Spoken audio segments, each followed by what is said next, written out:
Well, I think it's safe to say that the president is the gift that keeps on giving to the news media, because you always have something to cover with him. I think if you look at his remarks to the Sun in context, first of all, they were made on Wednesday in Brussels, not more recently. Second of all, what do we read into that? He gives interviews. Unlike other presidents more recently, he is readily available to the media. He gave the interview. What is true is that when you read the white paper, it is not clear at all, and I think this is what the president was referring to, whether or not the UK can have a trade agreement, a multilateral in essence, with the EU and the member countries, and have a separate trade agreement with the United States at the same time. And that is not clear from the paper. It isn't clear from the president's understanding.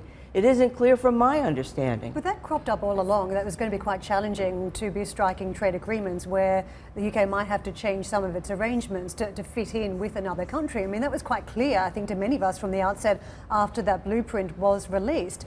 But for the president to weigh in and be very clear that a trade agreement is now in doubt is a whole other language on diplomacy and trade negotiations. Should he have played it a little bit safer? Should he have been a little bit more coy about the likely outcome while the UK works out its own arrangements on Brexit? More recent presidents have been somewhat more coy than this president. He is a disruptor, and he likes to disrupt things. And when you look below the surface, he's often right. But remember, President Obama weighed in on Brexit in the first place. And that did not go so well, let's face it. It didn't go so well. This may or may not go so well, but what it is the beginning of a discussion. And he is a negotiator. I am not a good negotiator personally, but for what I understand, you put something out there in the extreme. The other side comes in from the other extreme, and then you have a lot of ground in the middle to make a deal. Can I just ask you what you think President Trump is trying to achieve out of this trip? Because clearly he wants to present wins back home. And coming back from the NATO summit the last 24 hours, as our colleague highlighted, he's presented a win in the form of extra spending coming out of the rest of the NATO allies. What is the win from his trip in the UK? Well, the win, he's already won. He is meeting with the Queen, and his lifelong wish has been to meet with Her Majesty. So from his personal perspective, it's a win already.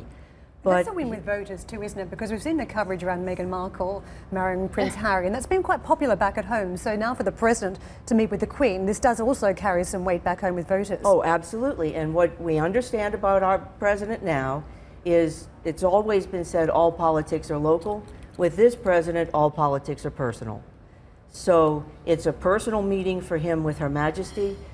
He will have a personal meeting. I don't know what advisors will be present this afternoon at Chequers, but it is going to be a very personal session between him and the Prime Minister. And I think Steve has said the special relationship hasn't always been that special. If you look back through history, American presidents notoriously have screwed British prime ministers.